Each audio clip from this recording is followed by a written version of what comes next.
voy a estar con ustedes unas cuantas clases alrededor de este año. Y la clase de anatomía de la cavidad peritoneal, aunque va a ser mucho más sencillo poder entender esta conferencia. Pero lo que vamos a hacer es intentar abordarla desde otro punto de vista, no desde un punto de vista anatómico, médico, sino desde un punto de vista más fotográfico, para que puedan entender cuáles son las bases racionales de las incisiones, cuáles son las características de estas incisiones, cómo se pueden prolongar cuando así lo requieran, y fundamentalmente algunos aspectos y principios de la cirugía laparoscópica que obviamente han afectado mucho la estructura de la cirugía.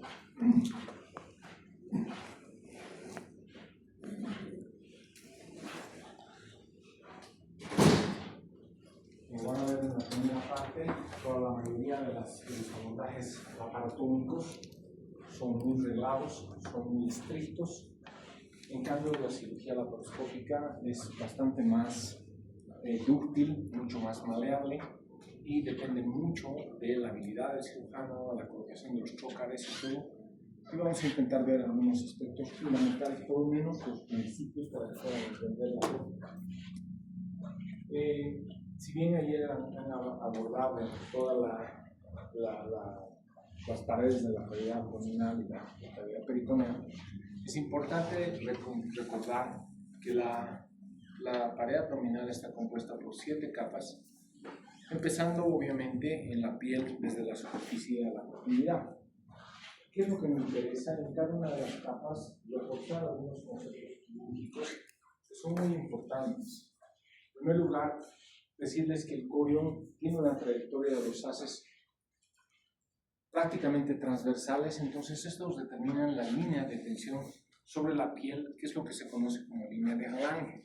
Este principio quirúrgico hace que las incisiones que se realicen paralelas a estas líneas de Lange obviamente sean mucho más estéticas, sean mucho más fáciles de cicatrizar, tengan inclusive la posibilidad, de menor posibilidad de infección del sitio operatorio, pero fundamentalmente son estéticas. Cuando las incisiones son perpendiculares a estas líneas de Lange, es decir, si vienen en forma transversal, si son incisiones longitudinales, la posibilidad de complicaciones estéticas siempre va a ser mayor. Por lo tanto, la piel es importante cuidar. De hecho, por ejemplo, hay una regla en cirugía que dice que la piel no puede ser abordada con 2 incisiones paralelas, porque obviamente está creando una zona de hipoxia al centro y el tejido va a morir. Entonces, obviamente, este tipo de conceptos los tenemos que tener claramente establecidos desde el punto de vista quirúrgico. Inmediatamente después de la piel, obviamente está el tejido celular subcutáneo, que está formado, lógicamente, por el tejido adiposo, que tiene una distribución entre diferentes compartimientos y que recibe el nombre de fascia de Camper cuando está mucho más superficial, es decir, fascia es un engrosamiento del tejido celular subcutáneo, por lo tanto, la parte que está inmediatamente bajo de la piel se va a conocer como fascia Camper, que se ve como una capa blanquecina muy delgada. Inmediatamente después de esta, la parte más profunda, con un tejido fibroso, determina una capa facial membranosa, que es la fascia de Scarpa, que es una capa un poquito más gruesa, pero de todas maneras, desde el punto de vista quirúrgico, sin ninguna trascendencia. No, la mayor parte de las veces ni siquiera cerramos las fascias y muchas veces ni siquiera cerramos el tejido celular subcutáneo, no tiene mayor trascendencia. ¿Cuál es la importancia quirúrgica de esta? Que el tejido celular subcutáneo tiene muy poca irrigación, por lo tanto su cicatrización la realiza con mucha lentitud y se infectan fácilmente. Y además, obviamente, como no tienen buena irrigación, la penetración de los antimicrobianos siempre va a ser baja. Inmediatamente después del tejido celular subcutáneo está la fascia profunda, que igual, como les había mencionado hace un momento, fascia es un engrosamiento de tejido celular subcutáneo, por lo tanto es una capa delgada, mal definida, compuesta por tejido fibroso laxo. ¿Sí? La única salvedad de esta capa, que es una capa muy delgada, prácticamente imperceptible, es que es más claramente visible en la parte muscular del oblicuo mayor que en su aponeurosis. y presenta una conexión areolar en la fascia de escarpa suprayacente. De todas maneras, la importancia quirúrgica de esta fascia es también nula. La que sí tiene una repercusión fundamentalmente en las posibles evisceraciones o penetraciones a largo plazo es el tejido osteomuscular, es decir, el plano muscular. Está claro que cuando nos referimos al tejido osteomuscular nos hacemos mención a la parte de adelante, que es absolutamente muscular, y a la parte posterior, que está reforzada por la columna vertebral y las inserciones musculares. De todas maneras, solamente para recordar, hay que decir que los rectos anteriores están a cada lado de la línea media, en lo que la intercruzación de estas va a producir lo que se conoce como la línea alba o la línea blanca, conformando el grupo muscular anterior. Acuérdense ustedes que en 20% de los casos, en la porción distal, existe un músculo constante que se llama línea piramidal, que puede ser, o lo consideran como continuación del recto anterior del abdomen. Tiene una dirección vertical envuelta por aponeuroses anterior y posterior. Este último aspecto es muy importante, toda vez que la irrigación de este músculo es segmentaria. Por lo tanto, cuando seccionamos el músculo, no hay mucha trascendencia, no hay hipoxia en ese músculo y la cicatrización va a ser adecuada porque la irrigación es segmentaria. Cada segmento del recto anterior tiene una irrigación propia, por lo tanto, la afección hipóxica es muy baja. El oblicuo mayor, el menor y el transverso, que son los músculos de la pared lateral, ¿sí? Son músculos planos y oblicuos que se extienden desde los rectos hacia la pared posterior en un plano fundamentalmente transversal. Como su nombre lo menciona, el transverso es el más transversal de los otros, el oblicuo mayor es el más oblicuo y el menor es el intermedio entre estas dos capas.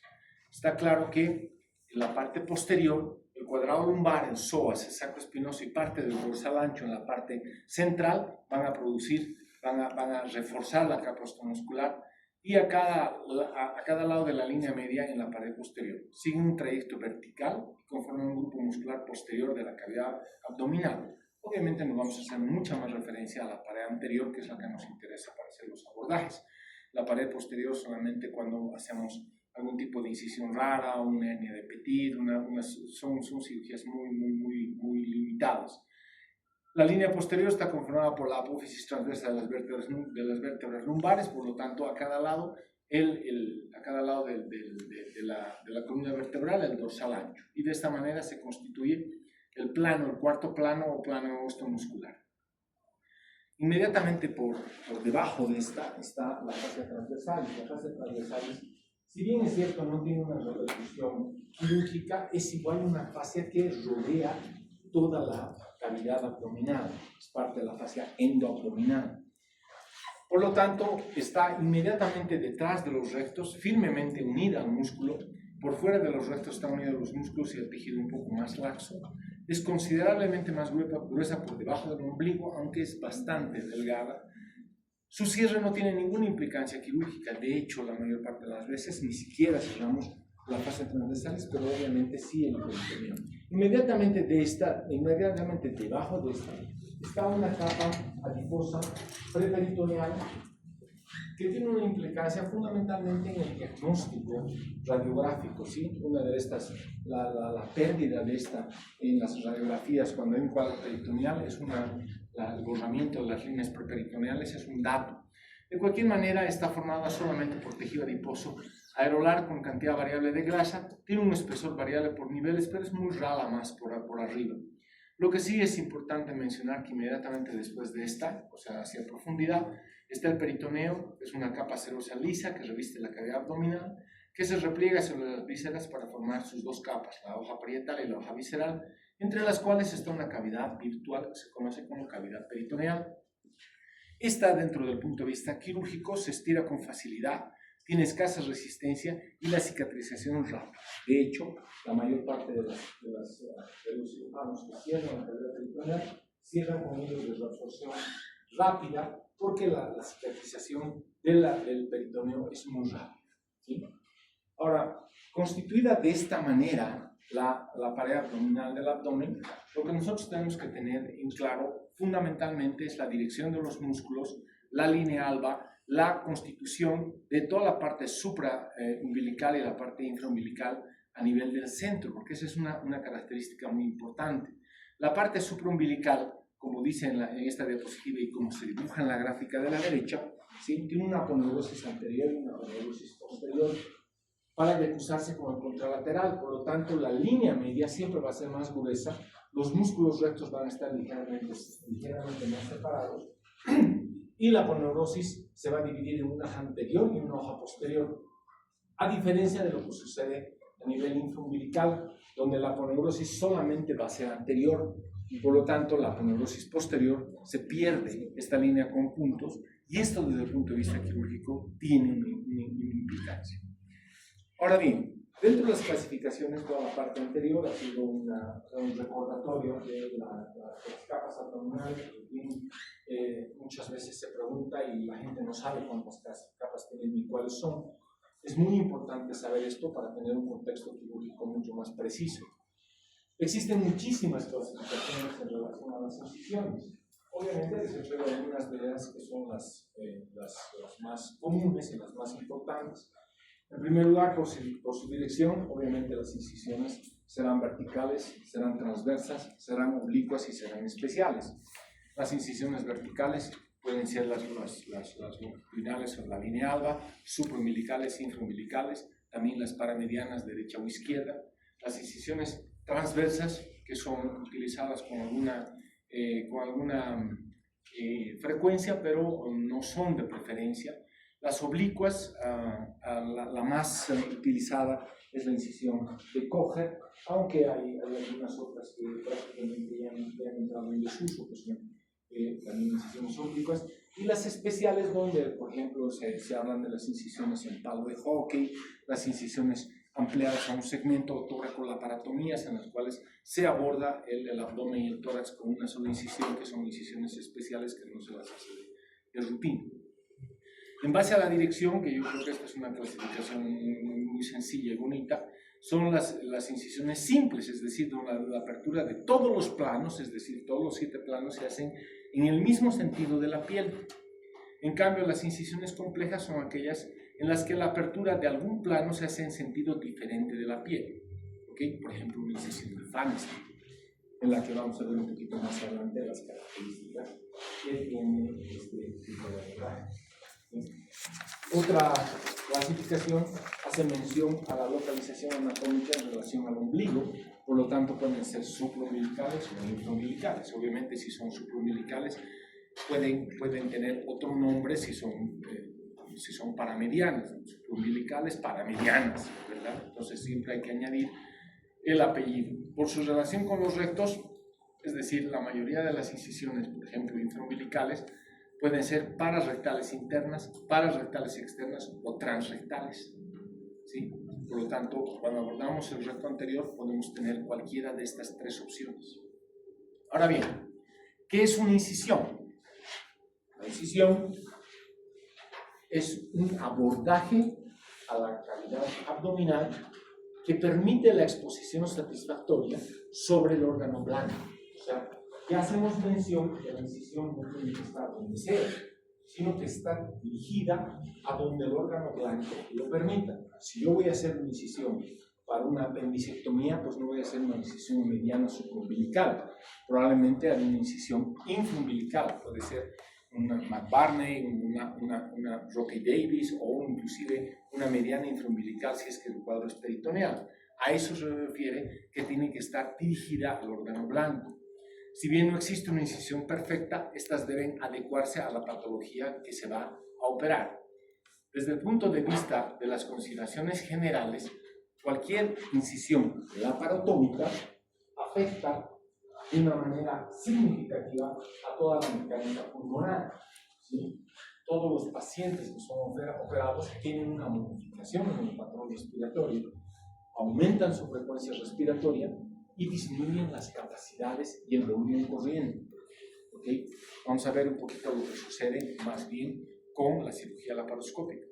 Hay una disminución del volumen expiratorio forzado en un segundo, y las incisiones verticales en abdomen superior tienen 4 veces más complicaciones pulmonares que las transversas. ¿Qué quiere decir eso?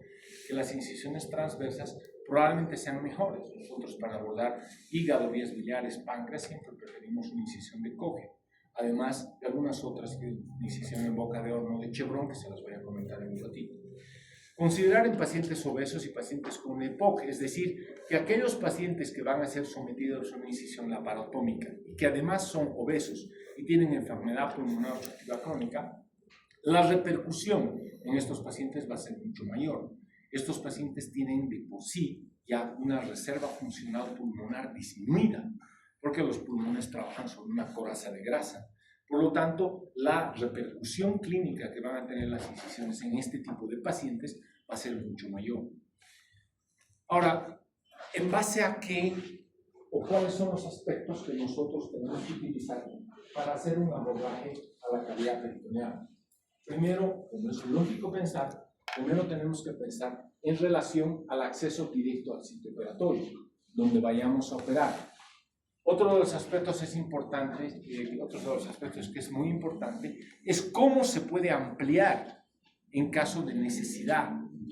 Y tercero, lesionar la menor cantidad de nervios y vasos. Por ejemplo, las incisiones que son perpendiculares a las líneas de Lange siempre van, excepto los de la línea media, siempre van a tener mayor incisión de los nervios. Y por lo tanto, al denervar los músculos, vamos a producir que disminuya el tono muscular.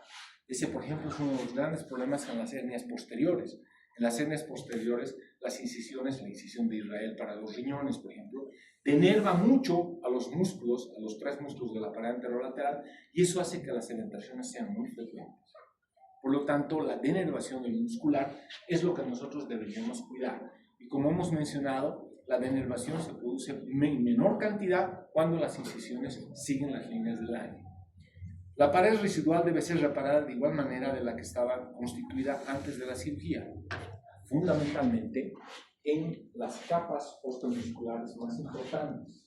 La capa muscular, las capas más importantes de cierre siempre van a ser el peritoneo, la capa poneurótica, el tejido celular subcutáneo para disminuir los espacios muertos y la piel.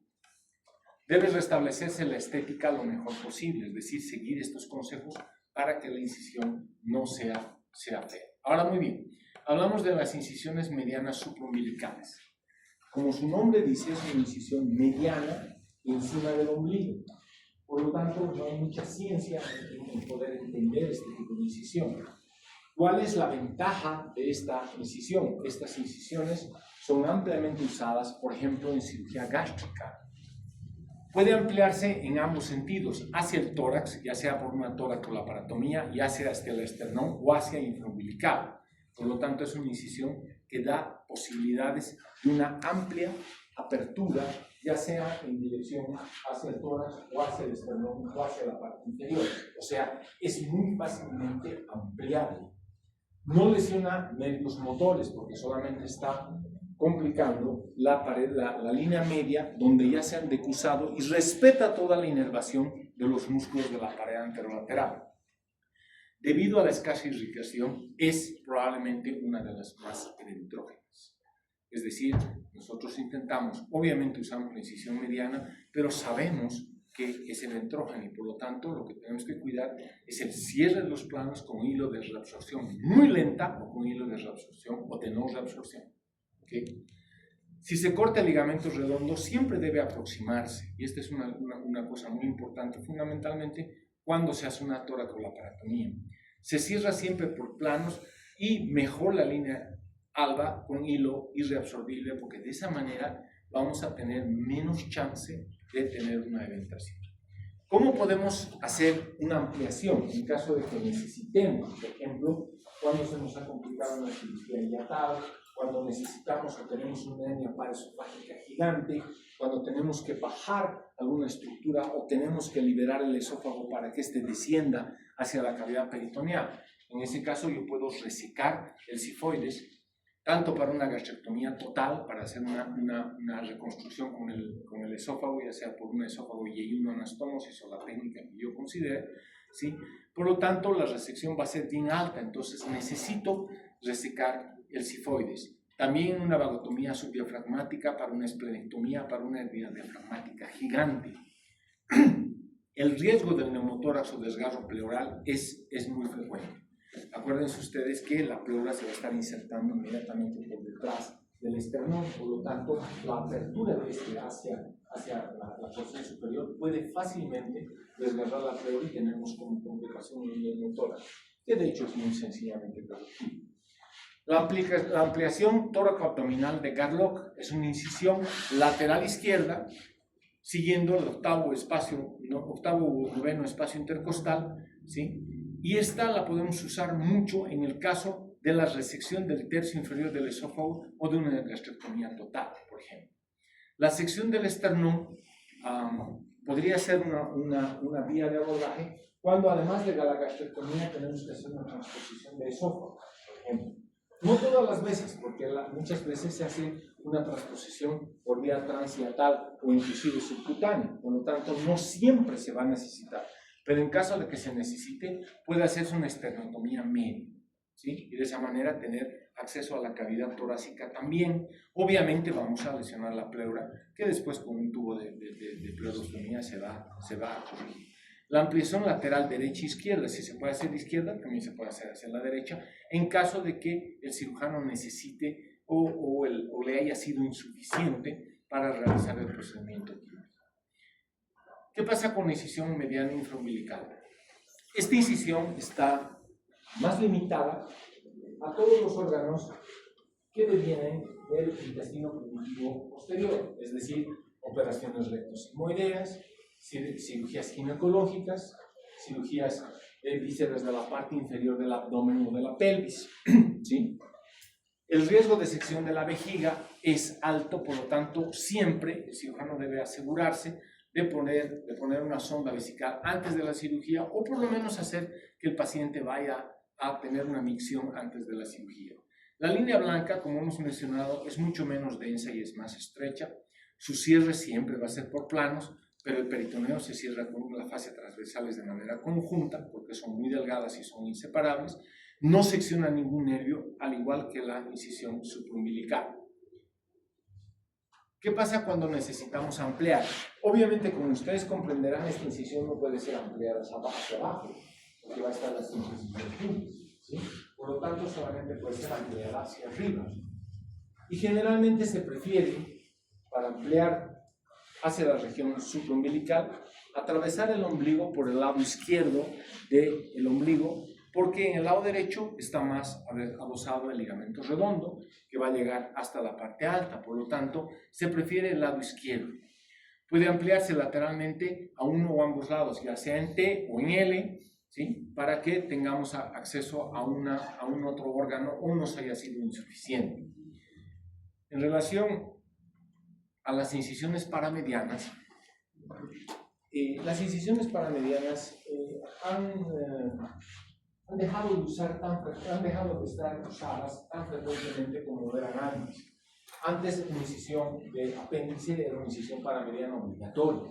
Tenemos obviamente muchas formas de abordaje, y además de la laparoscopía, que ahora es un boom, ¿sí? Con la cual se ha disminuido mucho el uso de las paramedianas. Como ustedes comprenderán, obviamente una incisión paramediana puede ser derecha o puede ser izquierda, puede ser supraumbilical o puede ser infraumbilical, ¿sí? Cualquiera de las incisiones, pero siempre hay que ponerle su apellido. Si es una incisión paramediana, supraumbilical, paramediana derecha o supraumbilical, infraumbilical. Las cirugías altas pueden ser eran muy frecuentemente más utilizadas para la vesícula biliar, para vías biliares y hígado. Hoy, desde hace mucho, preferimos la incisión de Kocher, la incisión oblicua, ¿sí? Que nos permite mucho mejor acceso. Y es más, si tenemos una incisión de Kocher, podemos hacer una Kocher bilateral, con lo cual tenemos aún mejor abordaje, o una incisión de Chevron en boca de horno, que es mucho más sencilla, pero es más grotesca, ¿no? Es mucho más grande. Por ejemplo, para cirugías de microsectomía pancreática, para resecciones como procedimiento de Whipple, ¿no? O sea, la resección duodeno-pancreática, etc. Las cirugías bajas para el colon derecho e izquierdo, el apéndice, donde básicamente lo que se hace es tener 2 centímetros por fuera y paralela a la línea media, ¿sí? Esa es una característica. Por ejemplo, la cirugía de apéndice, la paramediana derecha de apéndice, siempre tiene un tercio superior hacia arriba y 2 tercios hacia abajo de la incisión.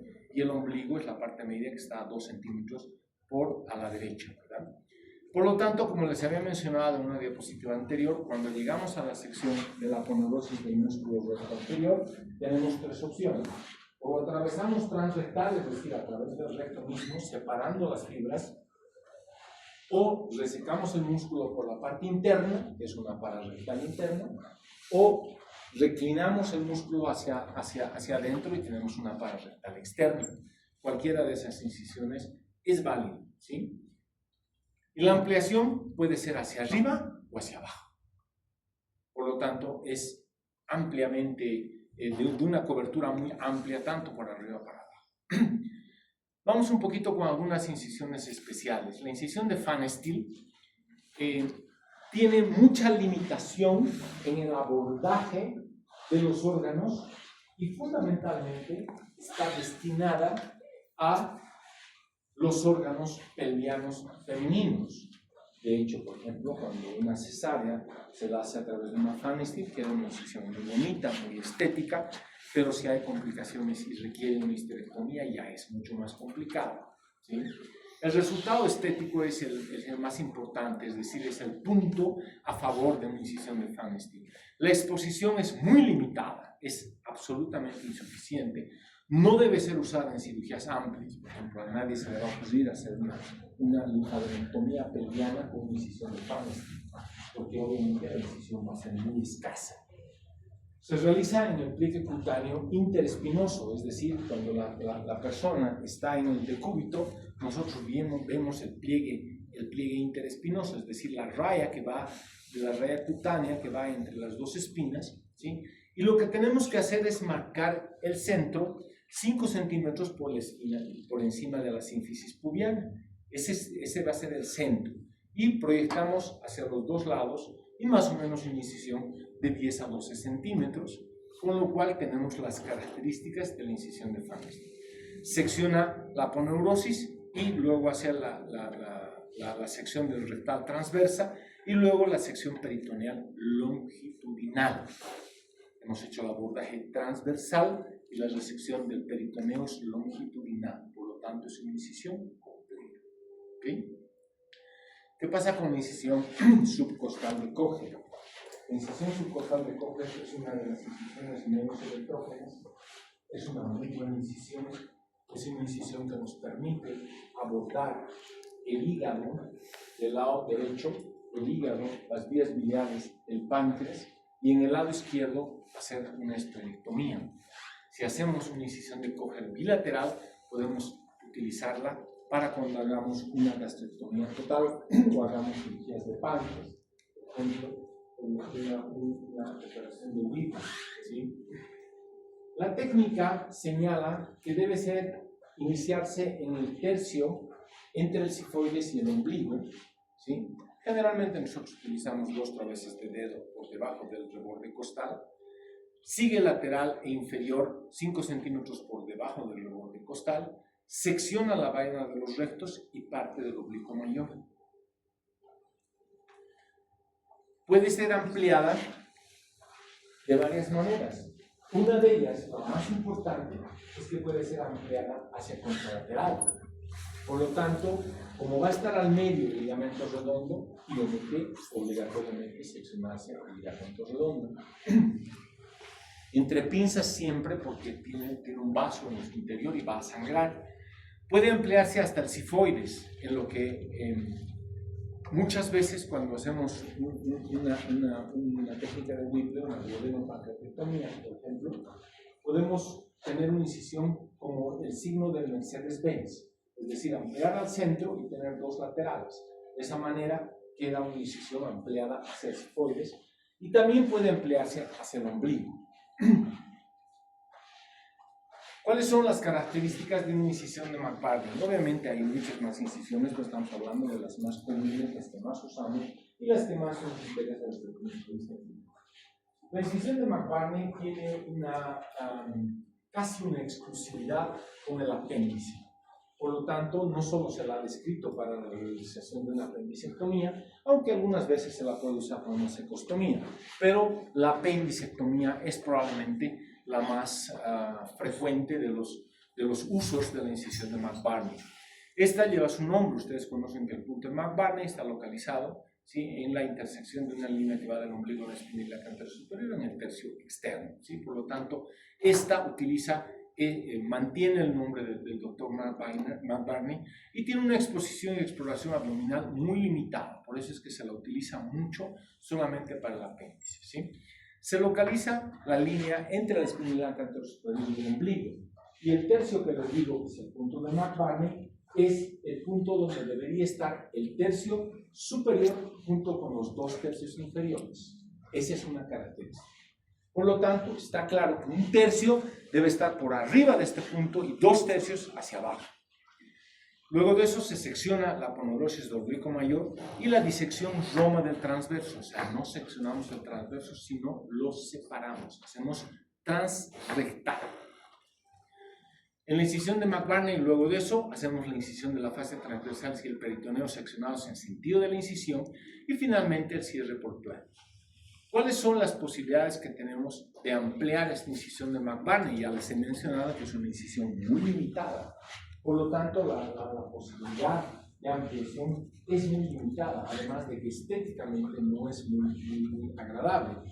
Puede emplearse hacia arriba y hacia afuera, intentando evitar la lesión del nervio hipogástrico, que eso va a ocasionar que la pared anterolateral se debilite, disminuye su tono.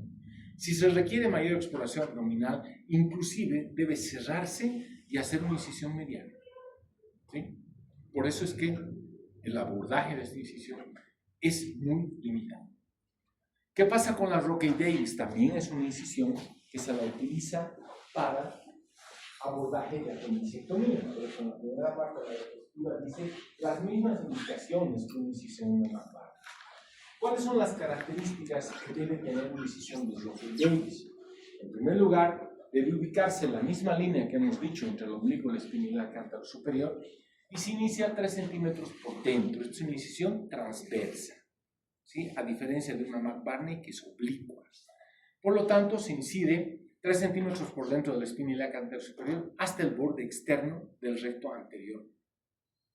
Se secciona la aponeurosis del oblicuo mayor, secciona el transverso de la fascia transversal y el peritoneo, y el cierre siempre va a ser también por planos.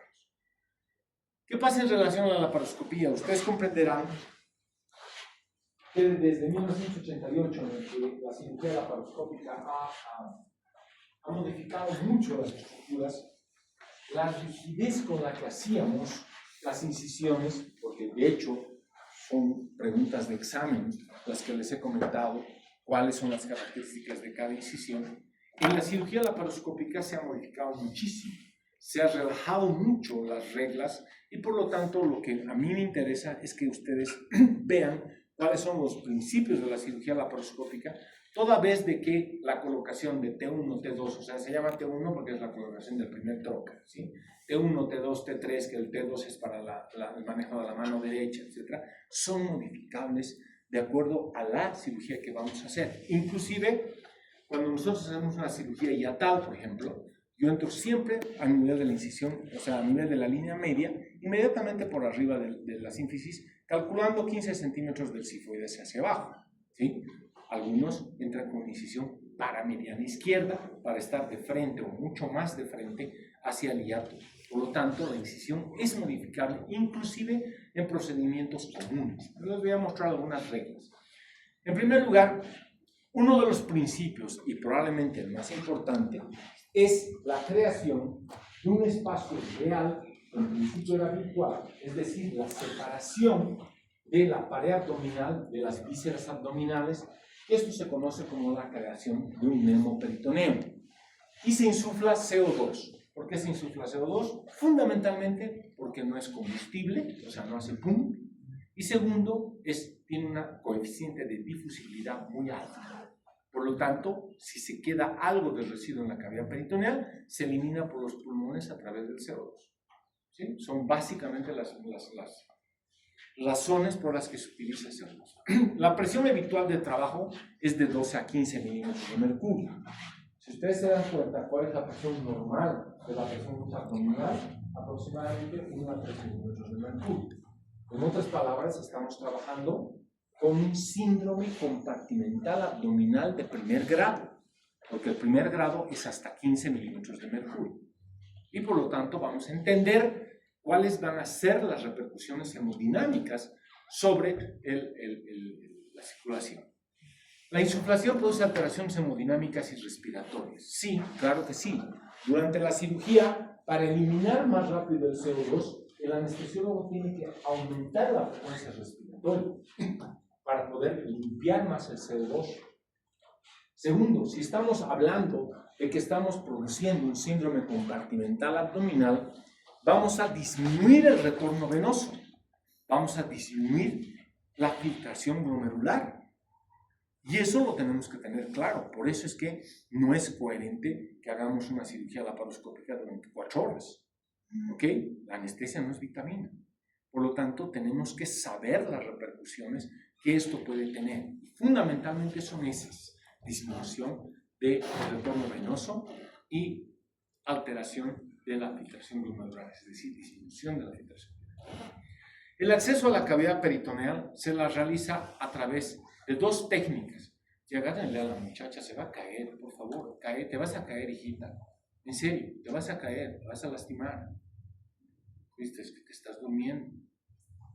La técnica cerrada, que es a través de una aguja de Berres, y la técnica abierta o técnica de Hasson. En realidad, la técnica de Berres hace mención a una aguja que es esta, ¿sí? Ahorita se las voy a mostrar en un minutito, ¿sí? Que tiene una característica fundamental. Tiene una punta roma que cuando toca la aponeurosis, esta punta roma se introduce dentro de la aguja y deja una punta aguda y por lo tanto perfora la aponeurosis. Nosotros tenemos que la capacidad de sentir los dos clics que produce en la mano. Por lo tanto, primero sentimos el primer clic en la aponeurosis y el segundo clic en el peritoneo. Y sabemos muy bien cuando estamos en la cavidad peritoneal. ¿Cuáles son las estrategias que se han utilizado? Aquí falta una, que es una técnica con óptica directa. Nosotros no usamos esa técnica porque lamentablemente no tenemos un trocar.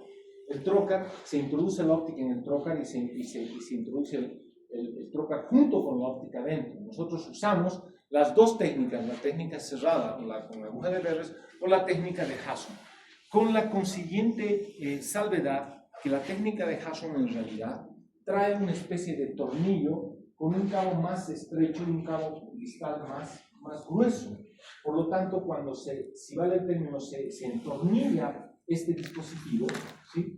Impermeabiliza el orificio de la laparoscopia. ¿Okay?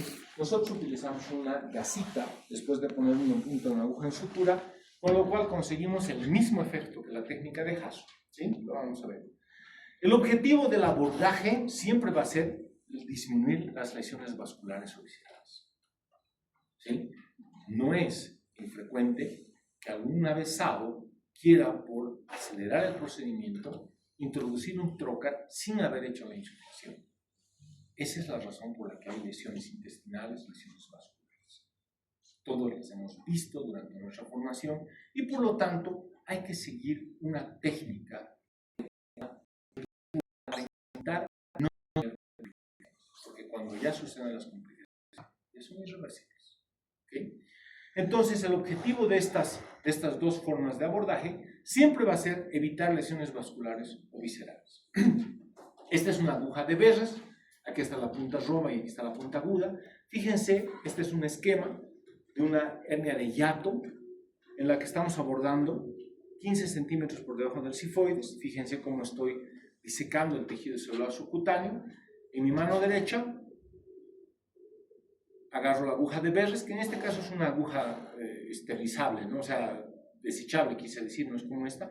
Y fíjense cómo el cirujano siente dos resaltos y está mirando el equipo de insuflación. Entonces, cuando mira el equipo de insuflación, sabe que si ya está en cavidad peritoneal, ¿ok? Y produce la insuflación. ¿Cuándo utilizo yo técnica cerrada y cuándo técnica abierta? La técnica cerrada la reservo cuando hago cirugías funcionales, por ejemplo, una fundicultura, donde no tengo que resecar ningún órgano. Y prefiero una cirugía con técnica abierta cuando tengo que extirpar, por ejemplo, la vesícula, porque de esa manera voy a sacar la vesícula a través de un orificio un poquito más grande que 1 centímetro. Fíjense, el trocar tiene un mandril, tiene una punta, ¿sí? Y una vez de que se realiza el neumoperitoneo, se introduce el trocar siempre cuando ya el estómago está distendido y la pared abdominal ha sido levantada de las vísceras. ¿Ok? Ahí van a ver, yo estoy mirando el laparoscopio que tiene que tener 15 centímetros de mercurio. No es que estoy esperando al cohete, sino estoy mirando y fíjense cómo estoy sintiendo la percusión del abdomen. ¿Ok? Una vez de que yo alcanzo los 15 centímetros, retiro la aguja, pongo el CO2 e introduzco siempre traccionando la pared hacia arriba. Y después de eso, meto la óptica y miro si no hay lesión intestinal. ¿Ok? Porque es un abordaje a ciegas. ¿Ok? ¿Qué pasa con la técnica abierta? Esta es una técnica para una pinche vesícula. ¿Ok? Para una vesícula común y corriente. Se hace una incisión de 1 centímetro por debajo del ombligo. Podemos utilizar transumbilical, podemos hacer por arriba del ombligo, fundamentalmente cuando el paciente es obeso, porque cuando el paciente es obeso, con 15 centímetros el ombligo queda más bajo. ¿Sí? Se hace la disección del tejido celular subcutáneo, se identifica la aponeurosis. La aponeurosis se la abre mirando, ¿sí? Yo les muestro a los alumnos que hay un tejido blanquecino que se tracciona, de hecho esta mañana lo hemos hecho, mirando, y la sección de la aponeurosis es controlada y es bajo visión directa. Ahí estamos intentando agarrar la aponeurosis. Cuando tenemos la aponeurosis bien sujeta, bien asida, limpiamos la aponeurosis y seccionamos mirándola. Y el bisturí no tiene que entrar mucho, porque si hay alguna víscera, obviamente vamos a perforar. Introducimos la pinza de Kelly y sabemos que ya estamos en cavidad peritoneal. Pasamos una rienda de hilo en lo que se conoce como sutura en jareta o bolsa de tabaco, ¿sí? Y de esa manera vamos a impermeabilizar el orificio, porque no es siempre de 10 milímetros exactos, ¿sí? Y ahí fíjense cómo el trocar ya entra con una gasita. Y luego de haber introducido, cerramos el hilo que ya hemos puesto sobre la gasita, ahí está, y de esa manera queda impermeabilizada y el neumoperitoneo se realiza de manera controlada. ¿Ok? Bueno, estos son los abordajes. El primer abordaje, es decir, la realización del neumoperitoneo. ¿Ok? ¿Qué pasa cuando se hacen los otros abordajes? Esto es lo que se conoce como T1, es decir, el trocar número 1, que generalmente y casi siempre es para la óptica. El T2 es el para la mano derecha del cirujano, el T3 es para la mano izquierda del cirujano, y las 4, la T4, la T5 o las que haya, son para auxiliares, tanto para el ayudante como para las exposiciones. Por ejemplo, cuando hay una cirugía de hiato, se les voy a mostrar. Una vez de que hemos abordado la cavidad peritoneal y hemos hecho la inspección de la cavidad peritoneal, fíjense cómo el ayudante deprime la pared abdominal para intentar la ubicación. Generalmente esta ubicación está a 2 centímetros por debajo del sifoides y nosotros lo hacemos de manera oblicua, ¿sí? Para que si eventualmente convertamos la cirugía, sigamos el trayecto de una cóclea. ¿Ok? Pero puede ser transversa, no hay pedo. no hay problema. ¿Ok? Y fíjense que el segundo trocar, es decir, el T2, tiene que entrar por encima del ligamento redondo. Esta es una técnica de una colecistectomía, ¿sí? Ahí el ayudante está palpando, deprimiendo a nivel de la línea axilar media para poder hacer el abordaje del T3 y este es el T4. Esto es lo que nosotros llamamos cirugía colecistectomía multipuerto. Porque desde que habían llegado, ahí está el tercer trocar, ¿no? Y ahorita van a ver el cuarto. Porque desde que ha llegado la cirugía laparoscópica, pues se han modificado todos los cánones. Ahí está el trocar número 4. Hay algunos cirujanos que cuando la vesícula es más sencilla, no ponen este T4 y solamente hacen con 3 trócares. O también hay lo que se conoce cirugía monopuerto, es decir, todo se introduce a través del ombligo, se introduce un trócar más ancho, se desinserta todo el ombligo, se mete un trócar que tiene 2 trayectos paralelos. Les voy a mostrar que esto va en contra de las leyes de la cirugía laparoscópica un poquito más adelante, después de que hablemos de abordaje. ¿Ok? De hecho, hay otra técnica que se conoce como NOTS, Natural Transorificial Surgery, que es una cirugía por orificios naturales. ¿Sí? Puede ser utilizada la vagina, por ejemplo, si es una mujer, puede ser utilizada en función recto. Y de hecho, ahora se la hace transgástrica. Mucho pedo, ¿no? O sea, ya con esto, de haberse anulado el tajazo, ya es suficiente. ¿Ok? Nosotros, de una manera rigurosa, siempre seguimos la cirugía, la colecistectomía laparoscópica multipuerto. ¿Por qué? Fundamentalmente porque disminuye la incidencia de lesiones iatrogénicas del día a día. ¿Ok? El tercer principio es el posicionamiento del paciente. Y este posicionamiento se debe fundamentalmente o está en relación al procedimiento que se vaya a realizar. Por ejemplo, yo voy a poner a un paciente la mayor parte de las veces en decúbito dorsal. Inmediatamente después puedo poner al paciente en Trendelenburg o en Trendelenburg inversa, por ejemplo, para una cirugía hiatal. ¿Sí? Puedo tener un lateral derecho o izquierdo, por ejemplo, para una nefrectomía o para una hemicolectomía mano asistida o una hemicolectomía derecha o izquierda, dependiendo del lado. Puedo adoptar una posición francesa o una posición americana. La posición americana es con el paciente con los pies cerrados al centro y el cirujano a la izquierda. La posición francesa es con el paciente con los pies abiertos y el cirujano al centro. Entonces la incisión, o sea, el objetivo queda al centro. Yo uso las 2 manos. ¿Ok? Eso creo que lo hemos visto. Por lo tanto, eso depende mucho del procedimiento que vamos a hacer y de cómo nos vamos a colocar. Las preferencias también son personales. Generalmente, el 90% de las veces utilizamos técnica americana, pero las cirugías hiatales yo las hago siempre con técnica francesa, porque utilizo las 2 manos. ¿Sí? Por lo tanto, depende mucho de la habilidad del cirujano y el procedimiento que se vaya a realizar. El cuarto principio es la colocación estratégica de los trócares. Como les he mencionado hace un ratito, ¿sí? Los trócares pueden ser maniobrados o colocados dependiendo de la habilidad del cirujano, del procedimiento que se vaya a realizar, de la comodidad o de la posibilidad de realizar sutura mecánica o no. Si vamos a usar sutura mecánica, tenemos que usar trócares de 12 milímetros. ¿Sí? Pero uno de los aspectos que no cambia siempre va a ser la triangulación. Es decir, yo tengo que tener la cámara y las pinzas formando un triángulo hacia el objetivo. Y este triángulo más o menos tiene que ser de 15 centímetros.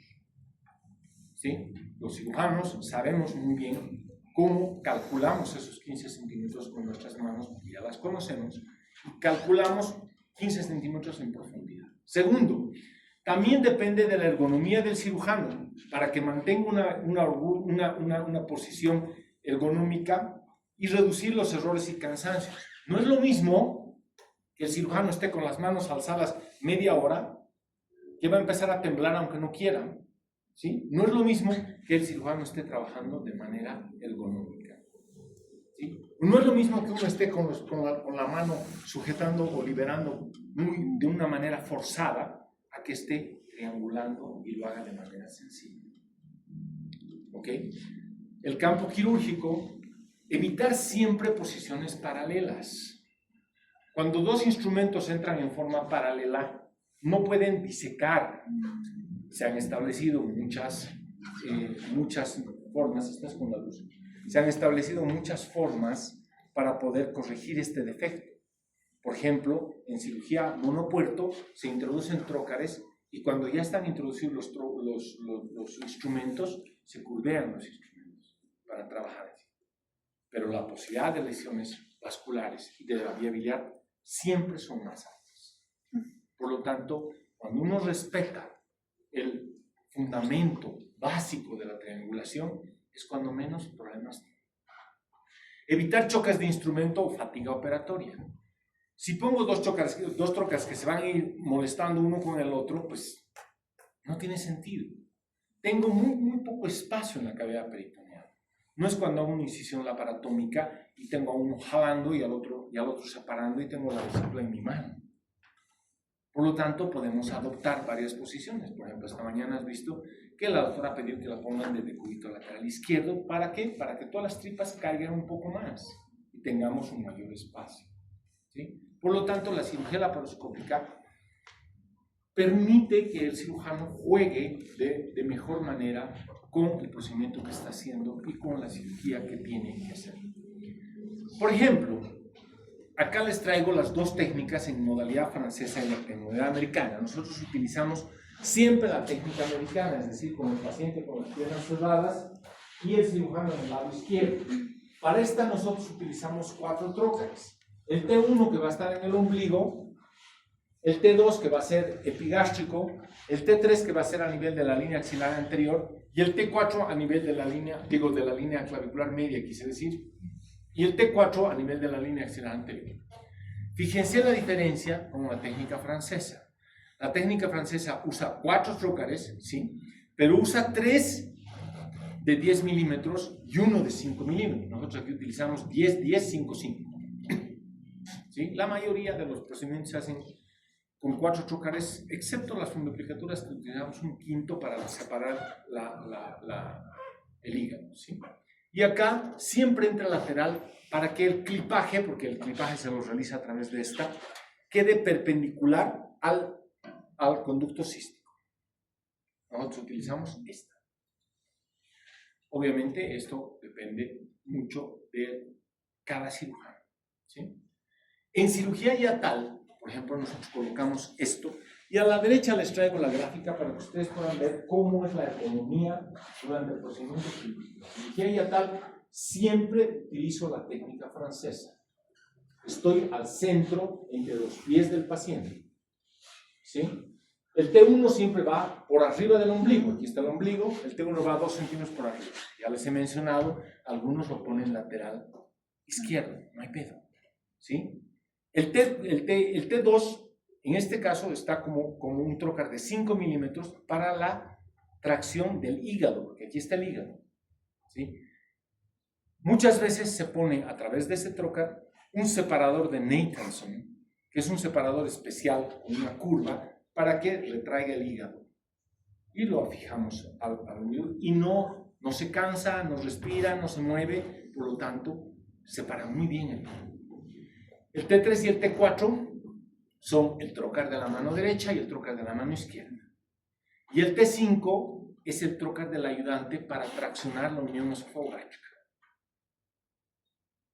En el caso de una hemicolectomía derecha, fíjense, siguiendo la línea entre las dos espinas ilíacas a nivel de este pliegue cutáneo, se ponen 4 trócares para hacer una hemicolectomía derecha.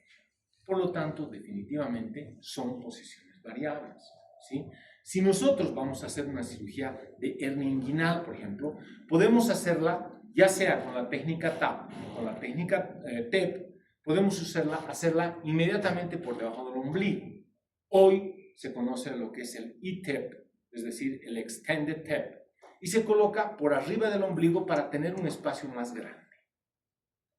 El T1 siempre va a ser a nivel o próximo al ombligo, y el T2 va a ser lateral y el T3 va a ser al otro lado. Por lo tanto, con las dos pinzas y la óptica mostrándome, yo voy a hacer la hernia de un lado o del otro. ¿Ok? Ya sea en T o en TAP. ¿Cuáles son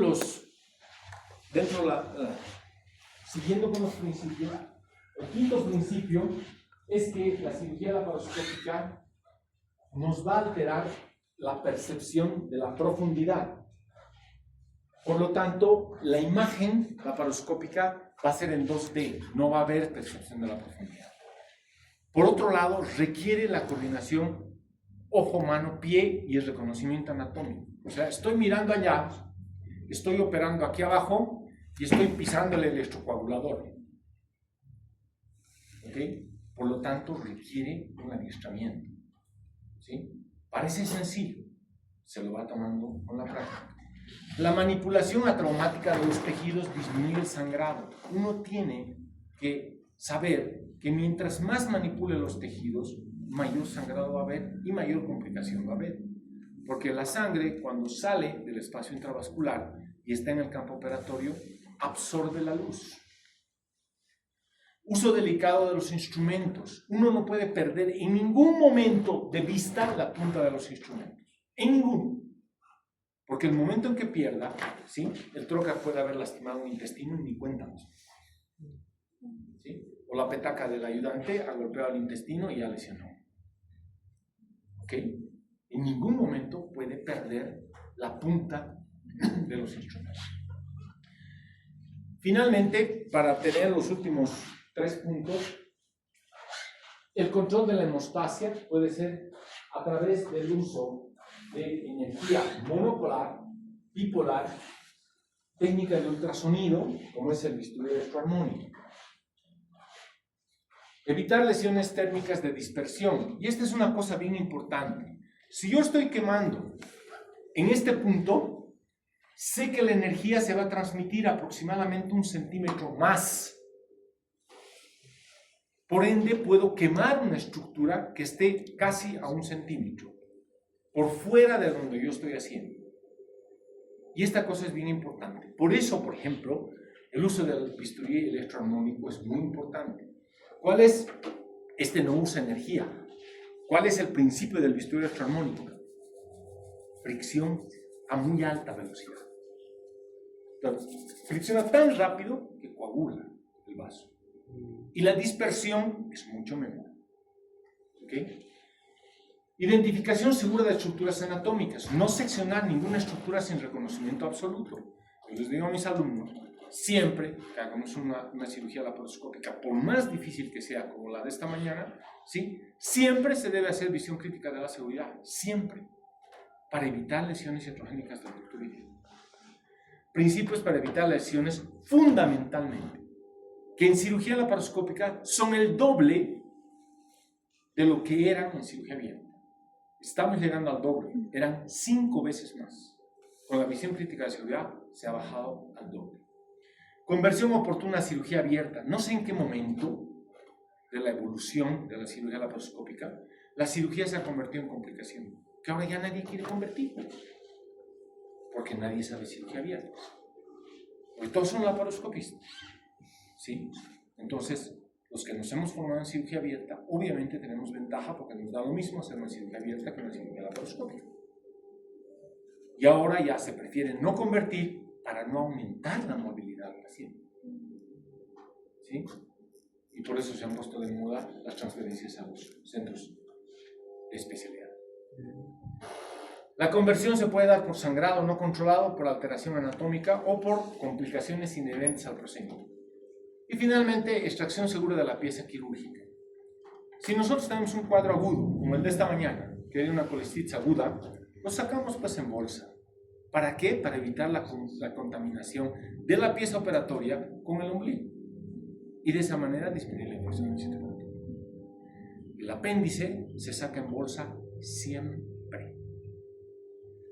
Prevenir la contaminación de la herida operatoria o siembra tumoral o infecciosa. Si yo tengo un cáncer de vesícula, hago la colecistectomía, no me he dado cuenta, ¿sí? La principal complicación a largo plazo es que aparezcan nodulaciones sobre las incisiones, fundamentalmente laterales. ¿Por qué? Porque por ahí sacamos el trocar y todo el aire sale y las células neoplásicas se infiltran en los lugares por donde está saliendo el aire. ¿Sí? No es infrecuente.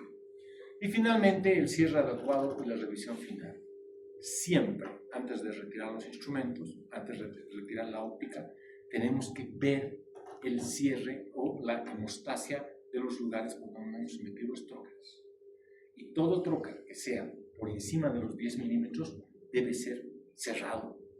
O sea, debe cerrarse la pneumosis. ¿Ok? ¿Listo? Gracias. ¿Preguntas?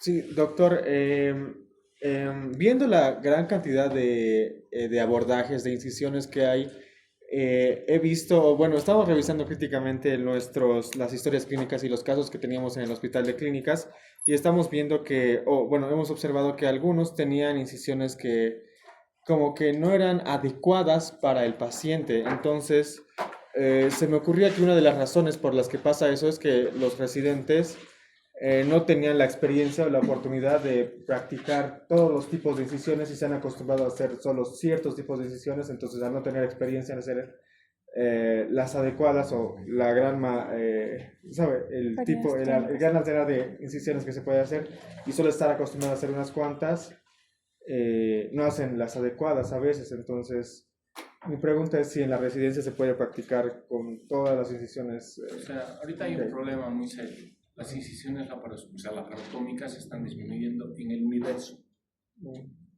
Entonces, obviamente, cuando te toca abrir un paciente, seguramente vas a tener complicaciones. Por eso es que hace un rato decía, de hecho, los que son cirujanos laparoscopistas puros prefieren no abrir al paciente, porque no saben cómo abrir. Precisamente por eso. Yo también en el hospital veo, es un centro, es el mayor centro de enseñanza en Bolivia, veo incisiones que son mal regladas. O sea, normalmente veo una incisión de Fan Steel y digo, ¿cuáles son los principios con el paciente ahí? Y no cumplen los principios. ¿Por qué? Porque no leen el capítulo de incisiones, porque nunca las han hecho o no las realizan de manera sistemática. Entonces, para las cirugías laparoscópicas, o sea, para las colecistectomías laparoscópicas, todos usamos 4 puertos y eso, digamos, está reglado, ¿no? Pero cuando tenemos que convertir a un paciente, hacer una incisión de Coger, no respetamos las reglas de una incisión. O si queremos hacer una incisión en palo de hockey, ¿sí? Para un quiste hidrático complicado, para cirugías diferentes. Eso es el costo que tenemos que pagar, las nuevas generaciones tienen que pagar por solo hacer la laparoscopia. O sea, algo que no podemos hacer nada. Así está en el mundo. En Estados Unidos están haciendo hospitales en África para mandar a sus residentes a África que hagan cirugías laparoscópicas. Porque en Estados Unidos todo quieren hacerlo con laparoscopia, que es la cirugía mínimamente invasiva. ¿Sí? Por lo tanto, ese es un problema que cada vez está en mayor creciendo. ¿Otra? Gracias. Doctor, entonces lo ideal es manejar siempre 4 trócares para una... Nosotros por escuela siempre manejamos 4 trócares. ¿Cuándo podemos utilizar 3 trócares? Cuando la cirugía es una vesícula muy sencilla, no ponemos la tracción. O sea, si tú lees el artículo original de François Dubois, que está publicado en el Annals of Surgery de 1988, vas a tener una descripción perfecta, fenomenológica, de la forma en la que se deben colocar los trócares, la forma en la que debe traccionar. Por ejemplo, luego de la tracción, de la colocación del trócar a nivel de la línea axilar anterior, la tracción tiene que ser hacia la axila. ¿Sí? No tiene que ser a un lado, ni hacia abajo, ni tiene que ser hacia la axila. Porque de esa manera, ¿sí? La vesícula se va a levantar respetando el parámetro anatómico. Y la siguiente, que es el trócar que entra a nivel de la línea media, ¿sí? De la línea media clavicular, ¿sí? Esa tiene que tener una tracción hacia afuera, para que diseques el triángulo hepatocístico, el triángulo de Bude o el triángulo de calor. ¿Ok? Por lo tanto, tiene que respetarse. Cuando se hacen con 3 técnicas, hay muchas técnicas. Hay una que se conoce el Lyman Lab, se ponen unos clips, ¿ya? A la vesícula se le pone un clip en el fondo y con un imán por afuera lo tracciona y por lo tanto evitas un troca, ¿sí? Hay otra forma, entras, le pones un punto y lo sacas aquí y lo traccionas y la vesícula ya está estirada, pero ya has derramado bilis. ¿Okay? Entonces, obviamente, hay muchas formas, sí, pero ustedes no precisan saber las excepciones, precisan saber la generalidad. La cirugía monopuerto se asocia con un número mayor de complicaciones, con el tiempo quirúrgico muy alto, y segundo, con eventraciones umbilicales, porque se desinserta el ombligo. ¿Otra? Doctor, ¿y cómo sabemos que una vesícula no es complicada? Generalmente cuando tú ves una vesícula y es un Parkland 1, no hay donde te pierdas. Si ves un Parkland 5, a ver si vas a querer meter 8 trócares. Que te van a faltar más. ¿No ve? Para eso son las clasificaciones intraoperatorias. Y la más usada generalmente es el Parkland. Gracias. ¿Otra?